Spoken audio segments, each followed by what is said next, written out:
এখন ৰাজ্যত এজন ৰজা আছিল। তাৰ ওচৰত 4টা ঘোঁৰা আছিল। ঘোঁৰাকেইটা বহুতে বদমাছ আৰু প্ৰশিক্ষণবিহীন আছিল। ঘোঁৰাকেইটা ৰজাৰ বৰ পচন্দ আছিল আৰু তেওঁ বিচাৰিছিল যে কেনেবাকৈ ঘোঁৰাকেইটাক প্ৰশিক্ষণ দিয়া যাওক, যাৰ ফলত ঘোঁৰাকেইটাৰ সুন্দৰতা আৰু বৃদ্ধি পাওক। কিন্তু কোনো এজন প্ৰশিক্ষকে ঘোঁৰাকেইটাক প্ৰশিক্ষণ কৰিব পৰা নাছিল। যেতিয়াই কোনো ঘোঁৰা চালক ঘোঁৰাৰ পিঠিত উঠিছিল, ঘোঁৰাই তাক পিঠিৰ ওপৰৰ পৰা পেলাই দিছিল। ঘোঁৰাকেইটা ৰজাৰ ইমানেই প্ৰিয় আছিল যে সি কোনো এজন প্ৰশিক্ষকক ঘোঁৰাকেইটাক জোৰ কৰি মাৰপিট অথবা শাস্তি দি প্ৰশিক্ষণ দিবলৈ হাক দিছিল। সেইকাৰণে প্ৰত্যেকজন প্ৰশিক্ষক বিফল হৈ আছিল। এদিন ৰজাই গোটেই ৰাজ্যত ঘোষণা কৰি দিলে যে যিজনেই ঘোঁৰাকেইটাক বিনা জোৰ শাস্তি অবিহনে প্ৰশিক্ষণ দিব পাৰিব, তাক ৰজাই 1 লাখ সোণৰ মুদ্ৰা প্ৰদান কৰিব। কিন্তু কোনো এজন সফল হ'ব পৰা নাছিল। এদিন এজন যুৱ প্ৰশিক্ষক ৰজাৰ দৰবাৰত আহিল। সি ক'লে, মহাৰাজ, মই ঘোঁৰাকেইটাক ট্ৰেইন কৰিব পাৰিম, কিন্তু মোৰ 2টা চৰ্ত আছে।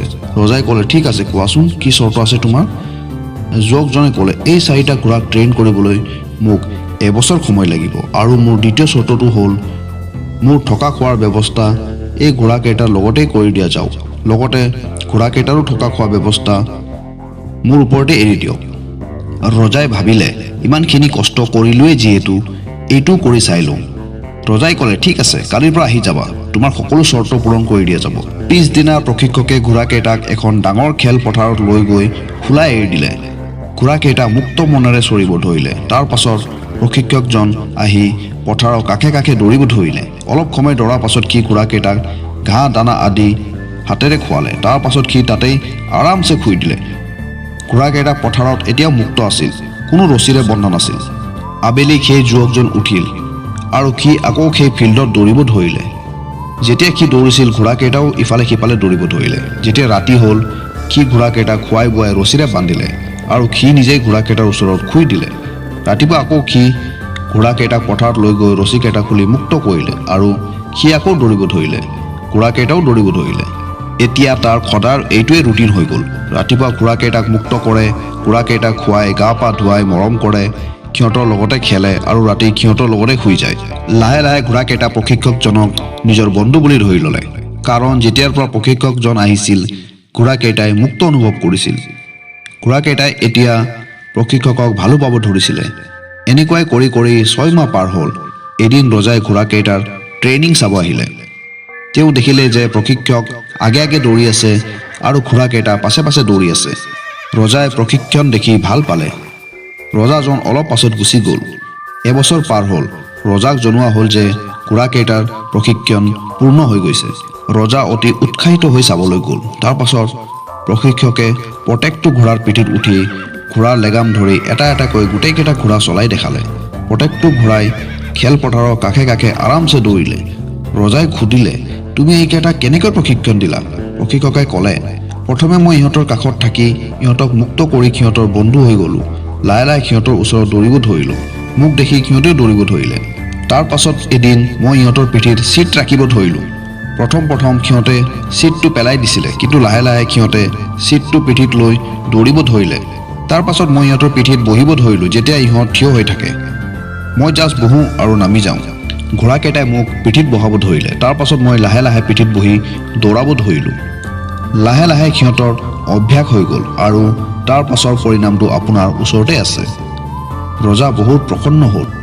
তাক সোণৰ মুদ্ৰাও দিলে আৰু তাক ঘোঁৰাকেইটাৰ চোৱা চিতাৰ বাবে প্ৰশিক্ষক হিচাপে চাকৰিও দিলে গোটেই জীৱনৰ কাৰণে।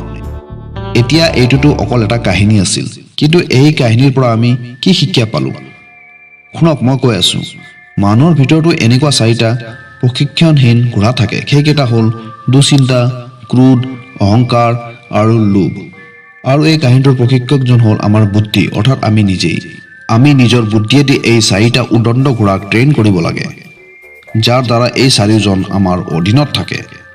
কিন্তু তাৰ আগতে আমাক ইহঁতৰ লগত বন্ধুত্ব কৰিব লাগিব। মানে এই 4টাৰ কাৰ্যপ্ৰণালীক বুজি ইহঁতক লেগাম লগাব লাগিব।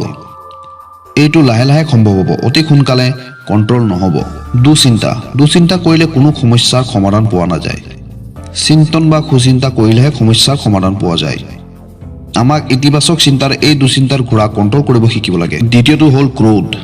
খং কৰিলে বেলেগৰ লোকচান হওক বা নহওক, কিন্তু নিজৰ লোকচান অৱশ্যে হয়।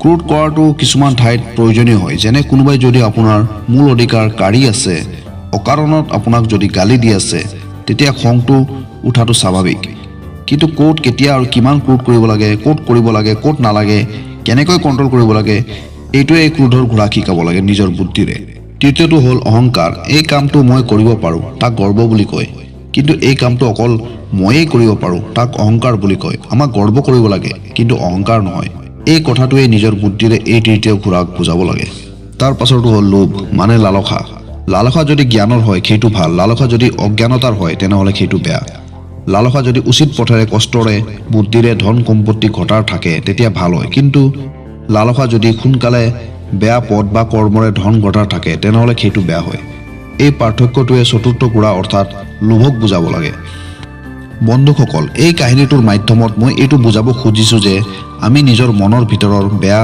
গুণবোৰক বুজি লাহে লাহে প্ৰেক্টিছ কৰি শুধৰাব পাৰোঁ আপোনালোকক এই কাহিনী আৰু ইয়াৰ সাৰাংশটো যদি ভাল লাগিছে তেনেহ'লে লাইক আৰু শ্বেয়াৰ কৰক আৰু এনেকুৱা ধুনীয়া ধুনীয়া কাহিনীৰ বাবে চেনেলটো ছাবস্ক্ৰাইব কৰক মই আপোনাক লগ পাম অন্য এটা ভিডিঅ'ত ধন্যবাদ